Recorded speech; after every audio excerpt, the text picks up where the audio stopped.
എല്ലാവരെയും ഒരിക്കൽ കൂടി സ്വാഗതം ചെയ്യുന്നു. കാറ്റക്കിസത്തിൽ 2613 ഇന്നലെ പഠിച്ച ആ ഭാഗം തന്നെയാണ് നമ്മളിപ്പോൾ കുറച്ചുകൂടി വിശദമായിട്ട് പഠിക്കാൻ പോകുന്നത്. പ്രാർത്ഥനയെ സംബന്ധിച്ച് പ്രധാനപ്പെട്ട 3 ഉപമകൾ വിശുദ്ധ ലൂക്കായുടെ സുവിശേഷത്തിൽ രേഖപ്പെടുത്തിയിരിക്കുന്നു. ഒന്ന്, അതാണ് നമ്മൾ ഇന്നലെ കേട്ടത്. അത് നമ്മൾ പഠിക്കാൻ തുടങ്ങിയെങ്കിലും അത് മുഴുവനായിട്ടില്ല. ഒന്നാമത്തേത് നിർബന്ധ ബുദ്ധിയായ സ്നേഹിതൻ. നിർബന്ധ ബുദ്ധിയായ സ്നേഹിതൻ നമ്മെ അവിരാമമായ പ്രാർത്ഥനയ്ക്ക് ക്ഷണിക്കുന്നു. അതിൻ്റെ 2ാം ഭാഗമാണ് മുട്ടുവിൻ നിങ്ങൾക്ക് തുറന്നു കിട്ടും. ഇപ്രകാരം പ്രാർത്ഥിക്കുന്ന ഒരുവന്, ശ്രദ്ധിക്കണം, ഇപ്രകാരം പ്രാർത്ഥിക്കുന്ന ഒരുവന് ആവശ്യമുള്ളതെന്തും, എല്ലാവരും എന്ന് പറഞ്ഞ് ആവശ്യമുള്ളതെന്തും, ആവശ്യമുള്ളതെന്തും, സർവോപരി എല്ലാ ദാനങ്ങളെയും ഉൾക്കൊള്ളുന്ന പരിശുദ്ധാത്മാവിനെയും സ്വർഗീയ പിതാവ് നൽകും. ഈശോയെ, എന്തോ ഒരു വലിയ രഹസ്യമാണ് ഈശോയെ. എന്തുകൊണ്ട് എന്നിട്ട് ഞങ്ങൾ ഇത്രയും ചോദിച്ചിട്ടും കരഞ്ഞിട്ടും ഒന്നും പലതും കിട്ടുന്നില്ല? അതാണ്, പലതും കിട്ടുന്നില്ല. ഞാൻ ഇതിനെ കുറച്ചുകൂടി വിശദമായിട്ട് നമ്മൾ ചിന്തിക്കുമ്പോൾ ഈ ലൂക്കായിലെ 3 പ്രാർത്ഥനയുടെ രഹസ്യങ്ങളെക്കുറിച്ച് നമ്മൾ വിശദമായിട്ട് പഠിക്കുമ്പോൾ തീർച്ചയായിട്ടും നമ്മുടെ ജീവിതത്തിൽ ഒരു പുതിയ അധ്യായം ഇന്ന് മുതൽ തുറക്കും. പ്രധാനപ്പെട്ട ഒന്ന് എന്താ? ഇവിടെ ഈ പറയുന്ന വാക്യം ഒന്നുകൂടി ശ്രദ്ധിക്കണം. അവിടെ ഇത് സ്വർഗസ്ഥനായ പിതാവേ എന്നുള്ള പ്രാർത്ഥന പഠിപ്പിച്ചതിന് ശേഷം അതിൻ്റെ വിശദീകരണത്തിനായിട്ട് ഈശോ പഠിപ്പിക്കുന്നതാണ് ഒരു വിഷയം. അപ്പോൾ സബ്ജക്റ്റ് ഇവിടെ സ്വർഗസ്ഥനായ പിതാവേ എന്നുള്ള പ്രാർത്ഥനയാണ്. എന്നിട്ട് അതിൻ്റെ വിശദീകരണത്തിൽ ഈശോ എടുക്കുന്നതാണ്. ഒന്ന് പറയുന്നതാണ്, നിങ്ങളിൽ ഒരുവന് ഒരു സ്നേഹിതനുണ്ടായിരുന്നിരിക്കട്ടെ.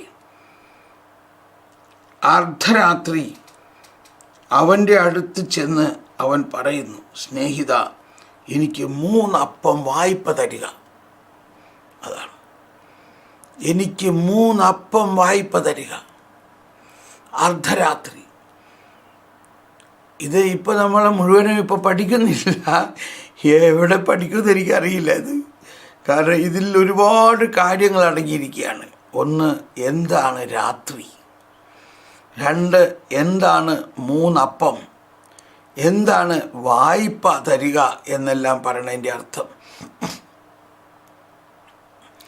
അപ്പോൾ ഇത് നമുക്കൊരു പരിധിവരെ നമ്മൾക്ക് ഇത് വിവരിക്കാൻ പറ്റുകയുള്ളൂ. ബാക്കിയുള്ളത് നമ്മൾ ഓരോരുത്തരുടെയും വിശ്വാസത്തിൻ്റെ ആഴത്തിലേക്ക് നമ്മൾ ചെന്നിട്ട് നമ്മൾ ഇതുപോലെ ഇരുന്ന് പ്രാർത്ഥിക്കണം. ഇപ്പോൾ നമ്മൾ സാധാരണ പ്രാർത്ഥിക്കുന്ന എന്തെങ്കിലും ഒരു കാര്യത്തിന് വേണ്ടി പ്രാർത്ഥിക്കുമ്പോൾ നമ്മൾ പറയും, ഞാൻ ഇത്ര കൊന്തയെല്ലാം അല്ലെങ്കിൽ ഇത്ര നൊവേനയെല്ലാം നമ്മൾ ഇന്നമാതിരി ചെയ്യാം. നമ്മൾ ഈ പ്രാർത്ഥനയ്ക്ക് വേണ്ടതായ ഒരു പ്രത്യേക രഹസ്യം ഇതാണ്. ആ രാത്രി എന്നുള്ളത് പ്രധാനപ്പെട്ട കാര്യമാണ്. അതായത് ഒരാത്മാവിൻ്റെ അവസ്ഥയാണത്. അവിടെ പറയാണ്, അയാൾ വന്നിട്ട് പറയാണ്, എൻ്റെ ഒരു സ്നേഹിതൻ യാത്രാമധ്യയാണ്. അപ്പം ഇതെല്ലാം സുവിശേഷത്തിൻ്റെ ദൈവിക രഹസ്യങ്ങളുടെ ഭാഷയിൽ നമ്മൾ ചിന്തിക്കണം. ദൈവരാജ്യത്തിൻ്റെ ഭാഷയിൽ യാത്രാമധ്യേ എൻ്റെ ഒരു സ്നേഹിതൻ, ഒരാത്മാവ് യാത്രാമധ്യയാണ്. അത് എങ്ങോട്ടുള്ള യാത്രയാണ്? നമുക്കറിയാം, നമ്മൾ ഈ ലോകത്തിൽ ഒരു യാത്രക്കാരനാണ്. നമ്മൾ ഈ ലോകത്തിൽ ഒരു തീർത്ഥാടകനാണ്. നമ്മളെല്ലാവരും ആത്യന്തികമായിട്ട് ഈ ലോകത്തിൽ PR പെർമനൻ്റ് റെസിഡൻസ് അല്ല നമുക്ക്. നമ്മൾ ഈ ലോകത്തിലൊരു യാത്രക്കാരനാണ്. നമ്മളെല്ലാവരും മനസ്സിലാക്കണം. നമ്മൾ ഇന്ന് ഇനി ആത്മാവിനെ വേണമെങ്കിൽ തിരിച്ചു വിളിക്കാം. ഇന്ന് എന്നെ ഇവിടെ നിന്ന് തിരിച്ചു വിളിക്കാം. ഇന്ന് നമ്മൾ ഓരോരുത്തരെയും തിരിച്ചു വിളിക്കാം. നമ്മൾ ഈ ലോകത്തിൽ യാത്രക്കാരനാണ്. അത് തന്നെ മനസ്സിലാക്കുന്നത് വലിയ ഒരു കാര്യമാണ്. നമ്മൾ ഈ ലോകത്തിൽ കുറ്റിയടിച്ച് ഇവിടെ സ്ഥിരമായിട്ട് എന്തോ ഒരു കാര്യമെല്ലാം നടത്തി എസ്റ്റാബ്ലിഷ് ചെയ്ത് വലിയ കാര്യം എന്തൊക്കെ ചെയ്യാനുള്ള തോന്നൽ നമുക്കുണ്ടോ? ഉണ്ടെങ്കിൽ അത് കർത്താവിനെ അങ്ങ് വിട്ടുകൊടുക്കുക. കർത്താവേ, എൻ്റെ ഒരു പദ്ധതിയും അല്ല, അങ്ങ് എന്തോ പദ്ധതി എനിക്ക് വേണ്ടി ഉണ്ടാക്കിയിട്ടുണ്ട്. ആ പദ്ധതിയുടെ ഒരു യാത്രക്കാരനാണ് ഞാൻ. ചിലപ്പോൾ എന്നിലൂടെ അല്ലായിരിക്കാം അത് മുഴുവനും നടത്തുന്നത്, ചിലപ്പോൾ മറ്റാരെങ്കിലൂടെ ആയിരിക്കാം. ഞാൻ അതുമായിട്ട് ഒരു അറ്റാച്ച്മെൻ്റ് ഇല്ല. മദർ തെരേസ പറയുന്നുണ്ട്, കർത്താവ് നിങ്ങളെ എന്തെങ്കിലും വലിയ ശുശ്രൂഷ ഏൽപ്പിച്ചിട്ടുണ്ടെങ്കിൽ ആ ശുശ്രൂഷയുമായിട്ട് നിങ്ങൾക്കൊരു അറ്റാച്ച്മെൻ്റ് ഉണ്ടാവരുത്. കർത്താവുമായിട്ടാണ് അറ്റാച്ച്മെൻ്റ് ഉണ്ടാകേണ്ടത്. അതാണ്, ആ ശുശ്രൂഷയുമായിട്ടല്ല നമുക്ക് അറ്റാച്ച്മെൻ്റ് ഉണ്ടാകേണ്ടത്, കർത്താവുമായിട്ട് അറ്റാച്ച്മെൻറ്റ്. അപ്പോൾ നമ്മളെല്ലാം പ്രാർത്ഥനക്കാരാകാം, എന്നാൽ ആ പ്രാർത്ഥന ശുശ്രൂഷയുമായിട്ടല്ല നമുക്ക് അറ്റാച്ച്മെൻറ്റ്. നമുക്ക് അറ്റാച്ച്മെൻ്റ് ഉണ്ടാകേണ്ടത് കർത്താവുമായിട്ടാണ്.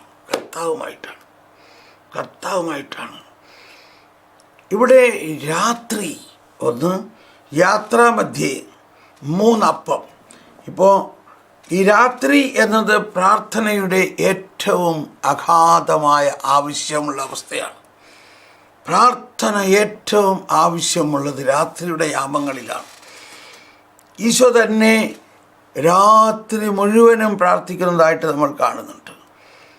രാത്രി മുഴുവൻ, ഇതിപ്പോൾ 11-ാം അധ്യായത്തിലാണ്, ലൂക്ക 6-ാം അധ്യായത്തിലാണ്. രാത്രി മുഴുവനും അവൻ പ്രാർത്ഥനയിലായിരുന്നു. ഇനി ഇത് കഴിഞ്ഞിട്ട് നമുക്ക് പഠിക്കാനുള്ള ഉപമയിൽ 18-ാം അധ്യായത്തിൽ ഈശോ പഠിപ്പിക്കുന്നത് ദിനരാത്രം പ്രാർത്ഥിക്കുന്നതിൻ്റെ, നിരന്തരം പ്രാർത്ഥിക്കുന്നതിൻ്റെ, ഭഗ്നാശരാകാതെ എപ്പോഴും പ്രാർത്ഥിക്കണം എന്ന് കാണിക്കാൻ യേശു അവരോട് ഉപമ പറഞ്ഞു. അതാണ് നമ്മൾ ഈ അടുത്ത് പഠിക്കാൻ പോകുന്നത്. അപ്പോൾ നമ്മൾ സാധാരണഗതിയിൽ ഇത്ര കൊന്ത ചൊല്ലി, ഒരു കൊന്ത അല്ലെങ്കിൽ 2 കൊന്ത, ഇത്ര കൊന്ത ചൊല്ലി, ഇത്ര നൊവേന ചൊല്ലി, ഇങ്ങനെ പ്രാർത്ഥിച്ചു, അല്ലെങ്കിൽ പേഴ്സണൽ പ്രയർ, അങ്ങനെ ഒരു കണക്കാണ്. എന്നാൽ ഈ ഒരു സാഹചര്യത്തിൻ്റെ രാത്രിയിൽ, ഒരു എമർജൻസിയിൽ, ഒരാളുടെ അത്യാവശ്യത്തിൽ അയാൾക്ക് എന്താ വേണ്ടത്? അയാൾക്ക് വേണ്ടതാണ് നമ്മൾ കൊടുക്കേണ്ടത്. നമ്മൾ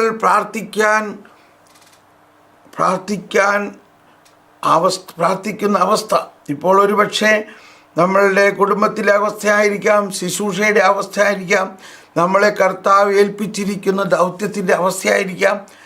ആ ദൗത്യത്തിൽ അല്ലെങ്കിൽ നമ്മുടെ മക്കൾക്ക്, അല്ലെങ്കിൽ നമ്മുടെ ഭർത്താവിന്, നമ്മുടെ ഭാര്യയ്ക്ക് എന്താണ് ആ ആത്മാവിന് വേണ്ടത്? ആത്മാവിന് വേണ്ടത് കൊടുക്കണം. അതാണ് പ്രാർത്ഥനയ്ക്കുണ്ടാകേണ്ട മറ്റൊരു ശൈലി. അത് നമ്മുടെ കയ്യിലില്ല. എന്ന് പറഞ്ഞാൽ അവിടെ വെറുതെ ഇരിക്കാനല്ല നമ്മളെ വിളിച്ചേക്കണത്. നമ്മുടെ കയ്യിലില്ല. കണ്ടോ, രാത്രി ഒരാൾ വന്നിരിക്കണം, യാത്രാമധ്യേ, നമ്മുടെ സ്വന്തക്കാരനൊന്നുമല്ല, യാത്രാമധ്യേ. അപ്പോൾ ആ യാത്ര ദൈവരാജ്യത്തിൻ്റെ നിത്യതയിലേക്കുള്ള യാത്രയാണ്. അവിടെ അവന് വേണ്ടത് ദൈവരാജ്യത്തിൻ്റെ നിത്യമായ ദാനമാണ് വേണ്ടത്. അതാണ് ഇവിടെ പറയുന്നത് 3 അപ്പം. അപ്പോൾ ഈ 3 അപ്പം എന്ന് പറയുന്നത് ഞാൻ സൂചിപ്പിച്ചു. വിശുദ്ധ യോഹന്നാൻ കുറിച്ച് അതിനെക്കുറിച്ച് പറഞ്ഞത് വിശ്വാസം, പ്രത്യാശ, സ്നേഹമാണ്. നമ്മൾ എന്തെല്ലാം പ്രാർത്ഥനയിൽ യാചിക്കുന്നുവോ, ഭൗതികമായിട്ടുള്ള യാചനകൾ വേണ്ടി വരുമായിരിക്കാം, പക്ഷെ അതിനേക്കാൾ ആദ്യം നമ്മൾ യാചിക്കേണ്ടത് വിശ്വാസമാണ് നമ്മുടെ അമ്മ എന്നാണ്. വിശ്വാസമാണ് നമ്മുടെ അമ്മ. വിശ്വാസമാണ്. വിശ്വാസം, പ്രത്യാശ, സ്നേഹം. ഈ വിശ്വാസം, പ്രത്യാശ, സ്നേഹത്തിന് വേണ്ടി ഇതാ ഈ 3 അപ്പത്തിന് വേണ്ടി അയാൾ അവിടെ മുട്ടുകയാണ്. പക്ഷേ അകത്തു നിന്ന് പറയാനില്ല, എനിക്ക് തരാൻ പറ്റില്ല. ഒന്നാലോചിച്ച് നോക്കി. എന്നാൽ ഇയാൾ പോകുമോ? പോകില്ല. കാരണം എൻ്റെ ഈ സ്നേഹിതൻ യാത്രാമധ്യയാണ്. അവൻ ദൈവരാജ്യത്തിന്, അവൻ അനന്തതയിലേക്ക്, അവൻ്റെ നിത്യജീവനിലേക്കുള്ള യാത്രയ്ക്ക് ഇത് കിട്ടിയേ തീരും. ഒന്നാലോചിച്ച് നോക്ക്. യാത്രാമധ്യയാണ് അവൻ, യാത്രാമധ്യയാണ്. അർദ്ധരാത്രിയിൽ അവൻ അവിടെ എത്തിയിരിക്കുന്നു. എന്തെങ്കിലും നിർവാഹം ഉണ്ടായിരുന്നെങ്കിൽ അവൻ എത്തില്ലായിരുന്നു. യാത്രാമധ്യേ, അർദ്ധരാത്രി. അപ്പോൾ ഒരാത്മാവിൻ്റെ ഏറ്റവും അത്യാവശ്യമായിട്ടുള്ള കാര്യമാണ് ഈ 3 അപ്പം. 3 അപ്പം, 3 കൃത്യമായിട്ട് അവിടെ പറഞ്ഞിരിക്കുകയാണ്. എന്താണ് ഒരാത്മാവിന് വേണ്ട 3 അപ്പം? അതാണ് വിശ്വാസം, പ്രത്യാശ, സ്നേഹം. പരിശുദ്ധ പൗലോസ്ലീഹായുടെ സ്നേഹത്തെക്കുറിച്ചുള്ള ആ ഗീതത്തിൽ നമ്മൾക്കറിയാം, സ്നേഹമില്ലെങ്കിൽ മുഴങ്ങുന്ന ചേങ്ങലയോ ചിലമ്പുന്ന കൈത്താളവുമാണ്. വിശ്വാസമുണ്ടായാലും സ്നേഹമില്ലെങ്കിൽ ഞാൻ മനുഷ്യരുടെയും ദൈവദൂതന്മാരുടെ ഭാഷകളിൽ സംസാരിച്ചാലും എനിക്ക് സ്നേഹമില്ലെങ്കിൽ ഞാൻ മുഴങ്ങുന്ന ചേങ്ങലയോ ചിലമ്പുന്ന കൈത്താളമാണ്. ആലോചിച്ച് നോക്കിയേ. ഞാൻ എന്നെ തന്നെ ചിന്തിക്കുകയാണ്. ഞാൻ ഈ വാതോരാതെ സംസാരിക്കുന്നുണ്ട്, പക്ഷേ എൻ്റെ ഹൃദയത്തിൽ സ്നേഹമില്ലെങ്കിൽ ഈ സംസാരത്തിന് വല്ല അഭിഷേകം ഉണ്ടാകുമോ? ഓ, എന്നോട് ക്ഷമിക്കണേ കർത്താവേ. എനിക്ക് പ്രവചനപരമുണ്ടായിരിക്കാം, കണ്ടോ, സകല രഹസ്യങ്ങൾ ഞാൻ ഗ്രഹിക്കുകയും ചെയ്താലും സകല വിജ്ഞാനവും മലകളെ മാറ്റാൻ തക്ക വിശ്വാസവും എനിക്കുണ്ടായാലും സ്നേഹമില്ലെങ്കിൽ ഞാൻ ഒന്നുമല്ല. സ്നേഹമില്ലെങ്കിൽ ഞാനൊന്നുമല്ല. അപ്പോൾ വിശ്വാസം, പ്രത്യാശ, സ്നേഹം, ഇത് തമ്മിലുള്ള ബന്ധം നമ്മൾ മനസ്സിലാക്കണം. ഇത് രണ്ടും പരസ്പര പൂരകങ്ങളാണ്. എന്നിട്ട് വീണ്ടും പറയാണ്, ഞാൻ എൻ്റെ സർവ്വസമ്പത്തും ദാനം ചെയ്താലും എൻ്റെ ശരീരം ദഹിപ്പിക്കാൻ വിട്ടുകൊടുത്താലും സ്നേഹമില്ലെങ്കിൽ എനിക്ക് ഒരു പ്രയോജനവുമില്ല. ഇനി ഇതിൻ്റെ അവസാനത്തിൽ നമ്മൾ മനസ്സിലാക്കുന്നുണ്ട്, 8-ാമത്തെ വചനത്തിൽ 7-ാമത്തെ വചനം മുതൽ, സ്നേഹം സകലതും സഹിക്കുന്നു. ഇത് ശരിക്കും നമ്മളെ സഹിപ്പിക്കും കർത്താവ്. എങ്കിൽ മാത്രമേ ആ വിശ്വാസത്തിന് കരുത്തുണ്ടാകുകയുള്ളൂ. നമ്മളെ എന്തുകൊണ്ടാണ് നമ്മൾ പ്രാർത്ഥിച്ചിട്ട് പലതും കിട്ടാത്തത്? നമ്മൾ കൂടുതൽ നിർബന്ധിച്ച് പ്രാർത്ഥിക്കാൻ വേണ്ടിയിട്ടാണ്. എന്തുകൊണ്ട് ഇയാൾ എഴുന്നേറ്റൊന്നും കൊടുക്കുന്നില്ല? ഇയാൾ പറയാണ്, ഇല്ല, എനിക്ക് തരാൻ പറ്റില്ല, ഞാനും കുഞ്ഞുങ്ങളും കിടക്കയിൽ മൂടിപ്പൊതിച്ച് കിടക്കുകയാണ്, ഇപ്പോൾ എഴുന്നേറ്റ് തരാൻ പറ്റില്ല എന്ന് പറയുന്നതിനെക്കുറിച്ച് വിശുദ്ധ അഗസ്തീനോസ് എല്ലാം പറയുന്നത്, അത് ഇയാളുടെ ആഗ്രഹത്തെ കൂടുതൽ ജ്വലിപ്പിക്കാൻ വേണ്ടിയാണ്. ഈ ചോദിക്കുന്ന ആൾക്ക് പെട്ടെന്ന് അങ്ങ് കിട്ടുകയാണെങ്കിൽ അതിനൊരു വിലയുണ്ടാവില്ല.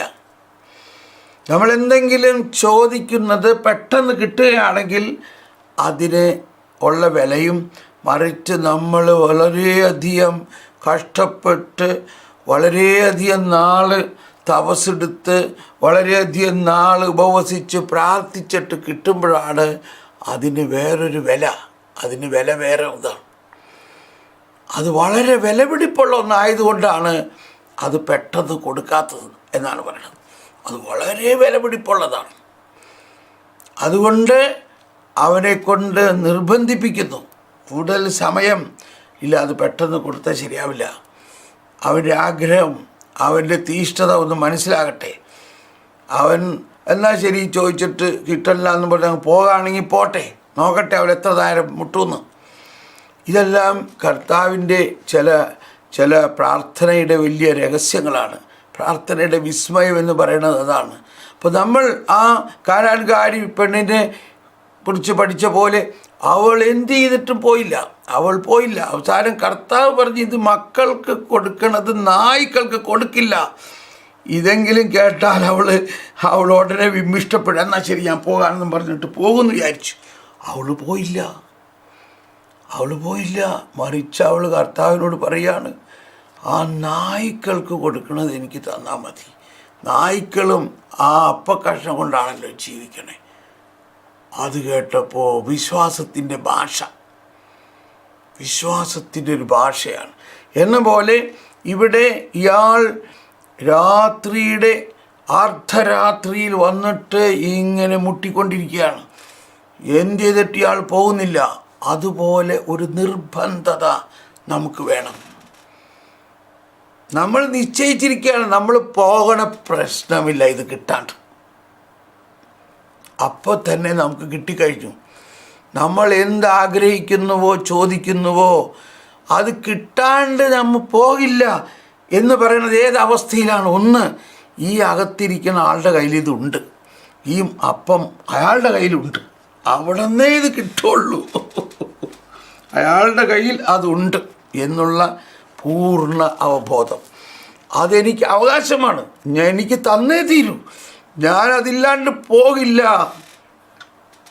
എന്നുള്ള ഒരു വാശി, എന്നുള്ള ഒരു നിർബന്ധം. ഇത് രണ്ടും നമുക്കുണ്ടാകണം.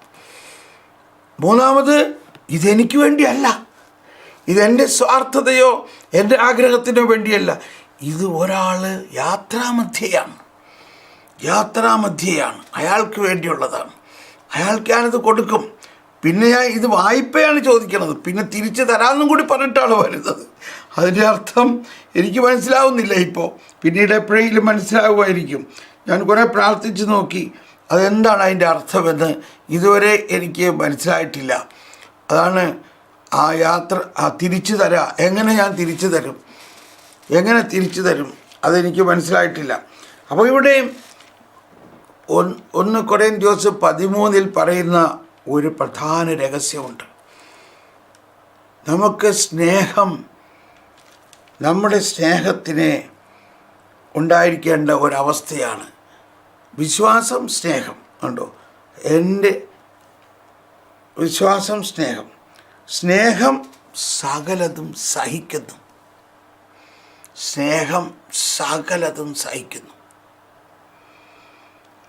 സ്നേഹം സകലതും വിശ്വസിക്കുന്നു. ഇവിടെയാണ് പ്രശ്നം. ഇപ്പോൾ നമുക്ക് വിശ്വാസമൊക്കെ ഉണ്ട്, പക്ഷെ നമ്മളൊരാളോട് പറയുമ്പോൾ അയാളെ വിശ്വാസമില്ല. ആ വിശ്വാസമില്ലാത്ത ആളെ പിന്നെ എങ്ങനെ അയാളുമായിട്ടൊരു കൂട്ടായ്മ നമുക്കുണ്ടാവും? ഇപ്പോൾ നമ്മുടെ ശുശ്രൂഷയിലുള്ള ഒരാൾ, അവനെ സൂക്ഷിക്കണം കേട്ടോ, അവനാൾ പക്ഷേ അപ്പം അതിൻ്റെ അർത്ഥം എന്താ? അവന് നമുക്ക് ശരിക്കും സ്നേഹമില്ലെന്നർത്ഥം. ഇപ്പം ഞാൻ ശുശ്രൂഷ നയിക്കുമ്പോൾ എൻ്റെ കൂടെ ഒരുപാട് ശുശ്രൂഷകരുണ്ട്. ഞാൻ ചിലവർക്ക് ചെക്കൊക്കെ സൈൻ ചെയ്ത് കൊടുത്തിരിക്കുകയാണ്. കാരണം എനിക്ക് അവിടെ ഉണ്ടാകാൻ പറ്റില്ല. അതുകൊണ്ട് ഈ ചെക്ക് ഞാൻ സൈൻ ചെയ്ത് തന്നേക്കാണ്. ആ സമയത്ത് ഞാൻ പറയുന്ന എമൗണ്ട് എഴുതി നീ ബാങ്കിൽ ഇട്ടേക്കണം. എന്തൊരു വിശ്വസ്തയോടെയാണ് ഞാനത് കൊടുക്കുന്നത്. ഞാൻ അവനെ വിശ്വസിക്കുകയാണ്. അത് സ്നേഹമാണ്. അപ്പോൾ നീ ഇല്ല, അത് വേണ്ട, അവൻ്റെ കയ്യിൽ കൊടുക്കണ്ട, അത് വേണ്ട എന്ന് പറയുമ്പോൾ എൻ്റെ അവസ്ഥ വ്യത്യാസമുണ്ട്. കണ്ടോ? സ്നേഹമില്ല. വിശ്വാസവും സ്നേഹവും തമ്മിലുള്ള ബന്ധം അതാണ്. സ്നേഹം സകലതും വിശ്വസിക്കുന്നു. അതാണ് സ്നേഹം, സകലതും വിശ്വസിക്കുന്നു. ഇപ്പോൾ എന്തുകൊണ്ടാണ് എൻ്റെ കയ്യിലുള്ള ഈ കാശോ എൻ്റെ കയ്യിലുള്ളതൊന്നും എൻ്റെ അല്ല. അതുകൊണ്ട് ചെക്ക് എഴുതി അവിടെ വെച്ചിരിക്കുകയാണ്. ശുശ്രൂഷയ്ക്ക് വേണ്ടിയിട്ടുള്ളതാണ്. ഇതൊന്നും എൻ്റേതല്ല, എനിക്കുള്ളതെല്ലാം ദൈവത്തിൽ നിന്നുള്ളതാണ് എന്നൊന്ന് വിശ്വസിച്ച് നോക്കിയേ. എനിക്കുള്ളതെല്ലാം ദൈവത്തിൽ നിന്നുള്ളതാണ്. അതുകൊണ്ട് എൻ്റെ സഹശുശ്രൂഷകരെ ദൈവം തന്നെ തന്നിരിക്കുന്നതാണ്. ദൈവമാണ് അവരെ എൻ്റെ കൂടെ സഹശുശ്രൂഷകരായി തന്നിരിക്കുന്നത്. ഒരിക്കൽ നമ്മുടെ ശുശ്രൂഷയിൽ നിന്ന് ഒരാൾ മറ്റാർക്കും സ്വീകരിക്കാൻ പറ്റുന്നില്ല, എപ്പോഴും പ്രശ്നമാണ്. അതുകൊണ്ട് എല്ലാവരും പറഞ്ഞു, ഇയാളെ പറ്റില്ല ബ്രദറെ, ഇയാളെ പറഞ്ഞു വിടാൻ നല്ലത്, അവർക്ക് വേറെ എവിടെയെങ്കിലും പോയിക്കോട്ടെ, ഞങ്ങൾക്ക് പറ്റില്ല ഈ ആളുമായിട്ട് ശുശ്രൂഷ ചെയ്യാനായിട്ട്. നിസാര കാര്യത്തിന് വെറുതെ ബഹളവും ഒച്ചയൊക്കെ ഉണ്ടാവുള്ളൂ. അവസാനം ഇപ്പോൾ എന്ത് ചെയ്യാൻ പറ്റും? എല്ലാവരും പറഞ്ഞപ്പോൾ ഞാൻ ആ വ്യക്തിയെ വിളിച്ചിട്ട് പറഞ്ഞു, നീ ഒരു പണി, നീ പോയിക്കോ, വേറെ എവിടെയെങ്കിലും ശുശ്രൂഷയ്ക്ക് പോയിക്കോ എന്ന് പറഞ്ഞു. അവർ ഭയങ്കര കരച്ചിലും ബഹളമായി. അവസാനം ബാഗ് എടുത്തിട്ട് പോകാനായിട്ട് വന്നിട്ട് എൻ്റെ അടുത്ത് പോകാമെന്ന് പറഞ്ഞ് പോകാനിറങ്ങുമ്പോൾ കർത്താവ് എന്നോട് പറയാണ്, സ്റ്റോപ്പ്, അവർ വിടല്ലേ, നിർത്താൻ പറഞ്ഞു. എന്നിട്ട് എന്നോട് പറഞ്ഞ വചനമിതാണ്, സ്നേഹം സകലതും സഹിക്കുന്നു, സ്നേഹം സകലതും വിശ്വസിക്കുന്നു, സ്നേഹം സകലതും പ്രത്യാശിക്കുന്നു. ഞാൻ അവരെ തിരിച്ചു വിളിച്ചു, എന്നോട് ക്ഷമിക്കണേ, നീ പോവില്ല, നീ ഇവിടെ തന്നെ നിൽക്കണം, എന്ത് പ്രശ്നങ്ങളുണ്ടോ അതെല്ലാം ഞാൻ സ്വീകരിക്കണം. അത് കഴിഞ്ഞ് ഞാൻ ടീം അംഗങ്ങളെല്ലാം വിളിച്ചിട്ട് പറഞ്ഞു, കർത്താവ് ഇതാ പറയണത്, അതുകൊണ്ട് നമ്മൾ ആ വ്യക്തിയെ നമ്മുടെ കൂടെ തന്നെ നിർത്തണം. കർത്താവ് അന്ന് പറഞ്ഞൊരു കാര്യം കൂടി പറയാം. കർത്താവ് പറയാണ്, നീയും കൂടി ഇയാളെ തിരിച്ചു വിടുകയാണെങ്കിൽ ഞാൻ പിന്നെ ആ ആളെ എവിടേക്ക് അയക്കും? ഇതാണ് പറഞ്ഞത്. എൻ്റെ ഹൃദയം പൊട്ടിപ്പോയി. എന്തിനു പറയണു? ആ ആളിപ്പോഴും 20 വർഷത്തിലേറെ ആയിട്ട് നമ്മുടെ കൂടെ തന്നെ ഉണ്ട്, വളരെ മനോഹരമായിട്ട് ശുശ്രൂഷകൾ നടത്തിക്കൊണ്ടിരിക്കുന്നു. അപ്പോൾ നമ്മൾ നോക്കുമ്പോൾ ആ വ്യക്തിയെ ഒരു ഇൻഡിവിജ്വലായിട്ടാണ് കാണുന്നത്. ആ വ്യക്തിയെ ഒരു ഇൻഡിവിജ്വലായിട്ടല്ല കാണേണ്ടത്. ആ വ്യക്തി കർത്താവ് നമ്മളുടെ കൂട്ടത്തിലേക്ക് അയച്ച കർത്താവിൻ്റെ പ്രധാനപ്പെട്ട ഒരു ശുശ്രൂഷയാണെന്ന് കാണണം. കർത്താവാണ് ആ വ്യക്തി എൻ്റെ അടുത്ത് അയച്ചേക്കണത്. ഞാൻ നമ്മുടെ ശുശ്രൂഷയിലുള്ള ആരെയും പറഞ്ഞു വിടാറില്ല. കർത്താവാണ് അവരെ അയച്ചേക്കണത്, ഞാനല്ല. ഞാൻ വിളിച്ചിട്ടുമല്ല വന്നത്, കർത്താവാണ് അവരെ അയച്ചേക്കണത് നമ്മുടെ അടുത്തേക്ക്. ഇത് എല്ലാവരെയും സംബന്ധിച്ചത് തന്നെയാണ്. കർത്താവിനെ അവിടെ കാണുക, കർത്താവാണ് അവരെ അയച്ചിരിക്കുന്നത്. അപ്പോൾ ഈ വചനത്തിൽ നമ്മൾ നിലനിൽക്കാൻ ശ്രമിക്കണം. ഇവിടെയാണ് പ്രാർത്ഥനയുടെ വിസ്മയം. സ്നേഹം സകലതും സഹിക്കുന്നു. അപ്പോൾ ദൈവസ്നേഹത്തിൻ്റെ കപ്പാസിറ്റി എന്നത് സകലതും സഹിക്കാനുള്ളൊരു കപ്പാസിറ്റി ഉണ്ട്. അവിടെയാണ് വിശ്വാസം, സ്നേഹവും തമ്മിലുള്ള കൂട്ടായ്മ. തുടർന്ന് സ്നേഹം സകലതും വിശ്വസിക്കുന്നു. നമ്മൾ ആ വ്യക്തിയെ വിശ്വസിക്കണം, പൂർണ്ണമായിട്ട് വിശ്വസിക്കണം. മറ്റ് പലരും ആ വ്യക്തിയെക്കുറിച്ച് പറയുന്നുണ്ടാകാം, പക്ഷേ നമ്മളങ്ങ് വിശ്വസിക്കണം. അടുത്തത്, സ്നേഹം സകലതും പ്രത്യാശിക്കുന്നു. കണ്ടോ, ഇവിടെ തന്നെ ഈ 3 പുണ്യങ്ങളെക്കുറിച്ചും ഉള്ള പരസ്പര ബന്ധം വർണ്ണിച്ചിരിക്കുകയാണ്. വിശ്വാസം, പ്രത്യാശ, സ്നേഹം. സ്നേഹം സകലതും സഹിക്കുന്നു, സ്നേഹം സകലതും വിശ്വസിക്കുന്നു, സ്നേഹം സകലതും പ്രത്യാശിക്കുന്നു. അപ്പോഴെന്ത് സംഭവിക്കും? സ്നേഹം സകലത്തെയും അതിജീവിക്കുന്നു. എന്നിട്ട് അതിൻ്റെ മധ്യത്തിൽ പറയുകയാണ്, പൂർണ്ണമായവ ഉദിക്കുമ്പോൾ അപൂർണമായവ താനെ അസ്തമിക്കും. ഇതാണ് വളർച്ച എന്ന് പറയുന്നത്. നമ്മൾ ആരും പെർഫെക്റ്റ് അല്ല, എന്നാൽ പൂർണ്ണമായവ വരുമ്പോൾ അപൂർണമായവ താനെ അസ്തമിച്ചോളും. പൂർണ്ണമായവ എന്താ? വിശ്വാസം, പ്രത്യാശ, സ്നേഹം. അത് വരുമ്പോൾ അപൂർണമായവ അസ്തമിക്കും. ഞാൻ ശിശുവായിരുന്നപ്പോൾ ശിശുവിനെ പോലെ സംസാരിച്ചു, ശിശുവിനെ പോലെ യുക്തിവിചാരം ചെയ്തു, ചിന്തിച്ചു, ശിശുവിനെ പോലെ യുക്തിവിചാരം നടത്തി. എന്നാൽ പ്രായപൂർത്തി വന്നപ്പോൾ ശിശു സഹജമായവ ഞാൻ കൈവടിച്ചു. അപ്പോൾ പ്രായപൂർത്തി എന്ന് പറയുന്നത് ആത്മീയ ജീവിതത്തിലുള്ള നമ്മളുടെ ഒരു മെച്യൂരിറ്റിയാണ്, ആത്മീയ ജീവിതത്തിലുള്ള നമ്മുടെ പക്വത. ആ പക്വത എന്ന് പറയുന്നത് ഈ സ്നേഹം വിശ്വാസവും തമ്മിലുള്ള ആ ബന്ധമാണ്.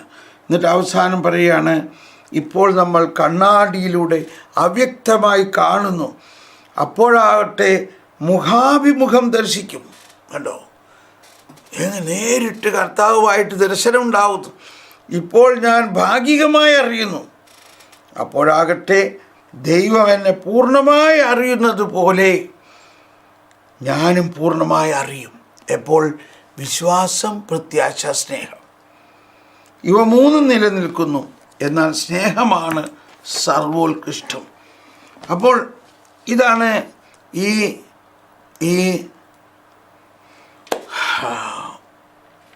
ഈശോ ഇവിടെ പറയുന്ന ആ 3 അപ്പം എന്ന് പറയുന്നത്. ആ 3 അപ്പം എന്ന് പറയുന്നത് ക്രിസ്തീയ ജീവിതത്തിൻ്റെ അന്നന്ന് വേണ്ട ആഹാരമാണ്. സ്വർഗസ്ഥനായ പിതാവേ എന്നുള്ള പ്രാർത്ഥനയിൽ നമ്മൾ പ്രാർത്ഥിക്കുന്നുണ്ട്, അന്നന്ന് വേണ്ട ആഹാരം നമുക്ക് നൽകണേ. നമ്മുടെ ആത്മാവിന് അന്നന്ന് വേണ്ട ആഹാരം ഈ 3 അപ്പമാണ്. അതെന്താണ്? വിശ്വാസം, പ്രത്യാശ, സ്നേഹം. ഈ വിശ്വാസം, പ്രത്യാശ, സ്നേഹത്തെക്കുറിച്ചുള്ളതാണ് ഈ 13-ാം അധ്യായം മുഴുവനും. നമ്മൾ അത് പലപ്പോഴും ചിന്തിക്കുന്നത് സ്നേഹത്തെക്കുറിച്ച് മാത്രമാണെന്നാണ്. അല്ല, അതിനാദ്യം തന്നെ പറയുന്നുണ്ട്, വിശ്വാസം ഉണ്ടായാലും സ്നേഹമില്ലെങ്കിൽ എന്ത് പ്രയോജനം? പിന്നെ അതിൻ്റെ മധ്യത്തിൽ പറയുകയാണ്, സ്നേഹം സകലതും സഹിക്കുന്നു, സ്നേഹം സകലതും വിശ്വസിക്കുന്നു, സ്നേഹം സകലതും പ്രത്യാശിക്കുന്നു. കണ്ടോ? അപ്പോൾ നമ്മൾക്ക് പ്രാർത്ഥിക്കുമ്പോഴോ നമ്മുടെ ജീവിതത്തിൽ ഒരു പ്രത്യാശയില്ലാത്ത അവസ്ഥയാണെന്ന് ആലോചിച്ച് നോക്കിയേ. എന്തോ ഒരു വരണ്ട അവസ്ഥയാണത്, പ്രത്യാശയില്ലാത്തവരെ പോലെ. അപ്പോൾ എന്തുകൊണ്ടാണ് ആ പ്രത്യാശയില്ലാത്ത അവസ്ഥ ഉണ്ടാകുന്നത്? ഈ വിശ്വാസവും സ്നേഹവും കൂടി ഏറ്റുമുട്ടാഞ്ഞിട്ടാണ്. വിശ്വാസവും സ്നേഹവും കൂടി ഏറ്റുമുട്ടുമ്പോഴാണ് പ്രത്യാശ ഉണ്ടാകുന്നത്. നമ്മൾ പല പ്രാവശ്യം പറഞ്ഞിട്ടുള്ളതാണ്, അബ്രാഹത്തിൻ്റെയും ഇസഹാക്കിൻ്റെയും യാക്കോബിൻ്റെയും ദൈവമേ എന്ന് പറയുന്നതിൻ്റെ അർത്ഥം, വിശ്വാസം എന്ന ദാനം അബ്രാഹത്തിന് ദൈവം കൊടുത്തു. അതിൽ നിന്നാണ് പ്രത്യാശ ഉണ്ടായത്. അബ്രാഹത്തിനോട് പറയുകയാണ്, പ്രത്യാശയ്ക്ക് യാതൊരു വകുപ്പുമില്ലാതിരിക്കെ താൻ വയസ്സായി, തൻ്റെ ഭാര്യയും വയസ്സായി, അവളുടെ ഗർഭപാത്രം വരണ്ടു, അവളുടെ ഉദരം വരണ്ടിരിക്കുമ്പോൾ പറയുകയാണ്, അതായത് അവൾക്ക് മെനസ്ട്രേഷൻ പീരീഡ് എല്ലാം നിന്ന് വയസ്സായിരിക്കുമ്പോൾ കർത്താവ് പറയാണ്, നിനക്കൊരു കുഞ്ഞുണ്ടാവും. എനിക്കോ ഇത് വയസ്സായിരിക്കോ? അബ്രാഹാം ഒരു ചിരി. എന്താണ് ആ ചിരി? പ്രത്യാശയാണ്, വിശ്വാസത്തിൻ്റെ ചിരിയാണത്. ആ ചിരി എന്നാണ് ഇസഹാക്ക് എന്ന വാക്കിൻ്റെ അർത്ഥം. ചിരി, പൊട്ടിച്ചിരി. അങ്ങനെ അബ്രാഹത്തിൻ്റെ പ്രത്യാശയാണ് ഇസഹാക്ക്, ചിരി. അതിൽ നിന്ന് ആ വിശ്വാസം പ്രത്യാശയും കൂടി ചേർന്നപ്പോൾ മൂന്നാമത് യാക്കോബ് ഉണ്ടാകുന്നു, സ്നേഹം മാത്രമാണ്. അപ്പോൾ നമ്മുടെ ഈ പ്രാർത്ഥനാ ജീവിതത്തിൻ്റെ വലിയ ഒരു രഹസ്യമാണ് ഇവിടെ നമ്മൾ മനസ്സിലാക്കേണ്ടത്. നമ്മൾ എന്തിനു വേണ്ടി പ്രാർത്ഥിക്കണം? നമ്മൾ എപ്പോൾ പ്രാർത്ഥിക്കണം? ആർക്ക് വേണ്ടി പ്രാർത്ഥിക്കണം? നമ്മൾ നോക്കൂ, നമ്മൾ ആർക്ക് വേണ്ടി നോക്കിയാലും അവരുടെ കുറവ് ഈ 3 കാര്യങ്ങളിൽ ഒന്നായിരിക്കും: വിശ്വാസം, പ്രത്യാശ, സ്നേഹം.